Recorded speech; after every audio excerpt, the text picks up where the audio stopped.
Hey, all. Hope all is well. Um, just putting this out here. I'm doing this empty nest thing for my wife and kids and future grandkids and great grandkids.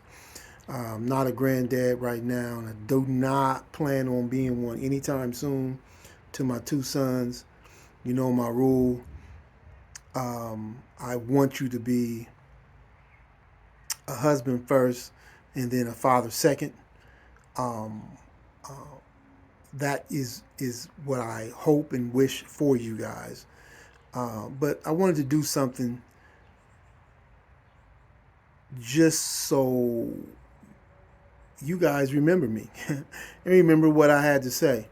Also, even for my wife, who I absolutely love. Um, just thank you for everything you've given me and done for me. And if I'm gone, if I'm dead and gone by the time you see this, I just really love you greatly. I even, you know, at this point, I've been with you, well over 36 years. You gave me two beautiful sons, handsome sons, um, and just the life of being your husband and doing what I need to do for you. It's I, it's invaluable. I always say that when I was about 10 or 11 years old, I remember sitting in class and I remember looking around and, everybody had a boyfriend and girlfriend. And at that time, I was pretty much in an all white school. And, back then, if you liked a white girl or she liked you, it was greatly frowned upon amongst friends and teachers. And I went to a Catholic school. And I remember this one girl. She was white. She happened to tell me she liked me because she was the fastest running girl and I was the fastest running boy, and no one could catch us. So she, said, "Hey, I like you." And I was like, "Okay." So one of her friends, who was a white boy, told her, "You can't like him. He's black. Um, white people don't like black people. It's not what happens." And then she told me that. So I went to him and said, "Hey, man, what'd you say?" And he was like, "Well, I was told, dogs and cats don't mix, so blacks and whites shouldn't." I was like, "Who told you that?" He was like, "Well, that's what my mom and dad said." I said, "Well, your mother and dad is stupid because that's two different species. And you can go tell them that I said they were idiots." So anyway, with that being said, I sat in the classroom with the old desk that lift up like that, and you put your items inside. And I remember praying to God. And I was raised in the church. Man, we went to church, you know, 27 hours a day, 8 days a week, and we all know that's more than what we're given. So I was always told that you have not because you have not. It was in the word. And so I remember going to church that Sunday. I think I was about 10 or 11. And I remember praying to God and I said, "Lord, this is the kind of woman I want." Um, at that age, I said, "This is what I want. She has to have mom and dad, no boyfriend, no girlfriend. She has to be close to both. Um, I wanted her to understand, you know, what I believe, my faith, God, and she had to be active in that." And she had to look good. I mean, I told God, I said, "Lord, you know what I like. I don't want no ugly nothing."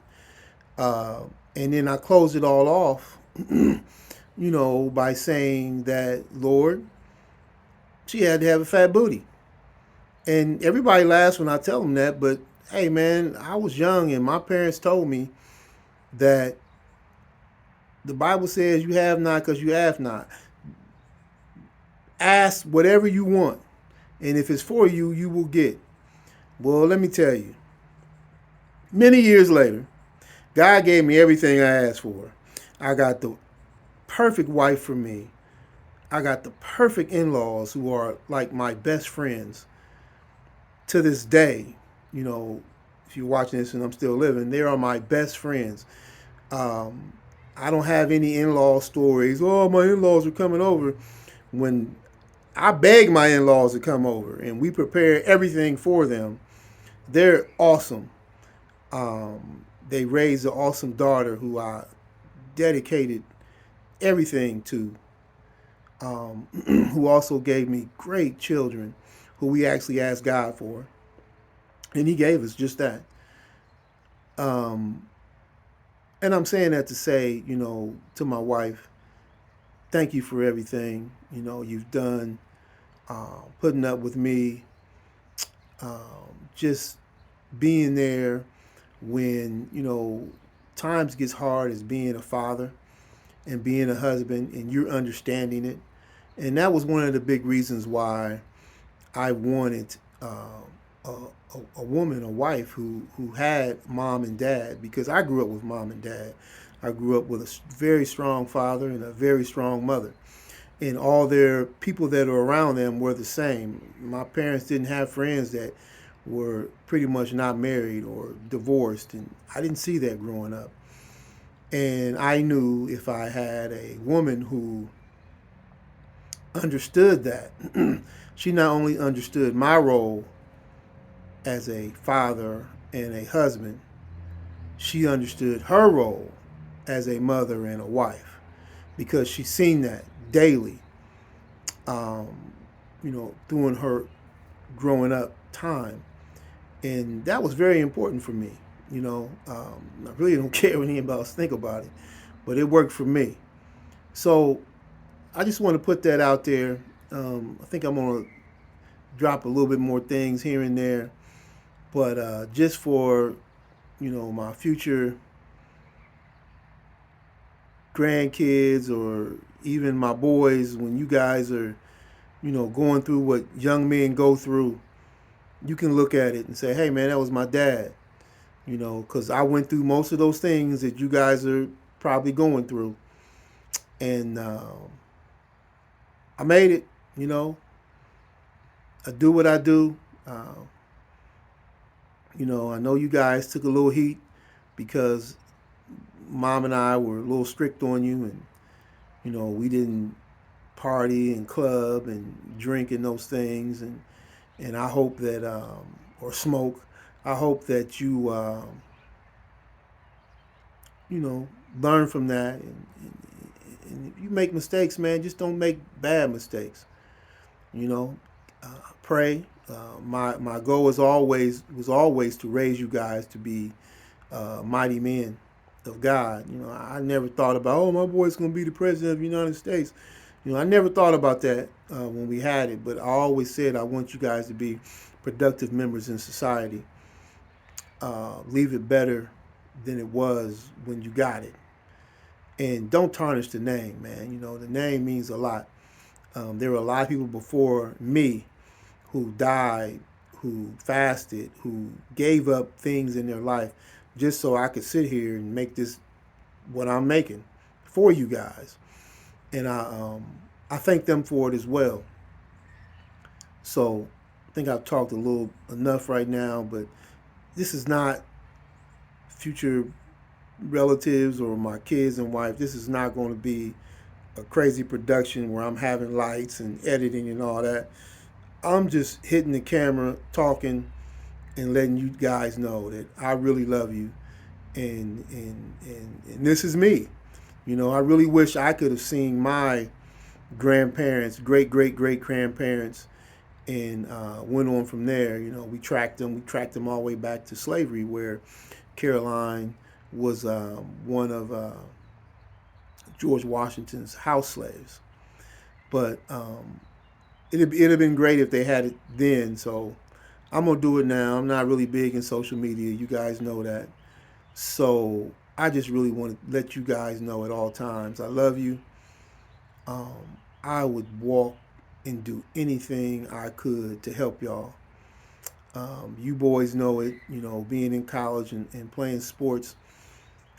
If there was a problem, I'd walk backwards to get there to help you. Um, and I know my wife would too, but I wouldn't let her. I say, look, I'll do this. You keep it, you hold it down at the house. And I just, when God gave y'all to me, I just dedicated everything I had to y'all, from His rules and the roles that He said we're supposed to act in as a male, as a husband. So hopefully, if I'm still living, I'll drop some more things for you. But right now, I think I've talked enough. So just know, Dad loves you. I love y'all so much, man. I thank God for y'all. I ask for y'all. Wifey, boy, do I love you. And anybody that knows me, if they know me, they know you. And they know my children. So I just want to thank you for everything, man. Just really thank you for being a great wife. Thank you for just supporting me, you know, in life. And love you.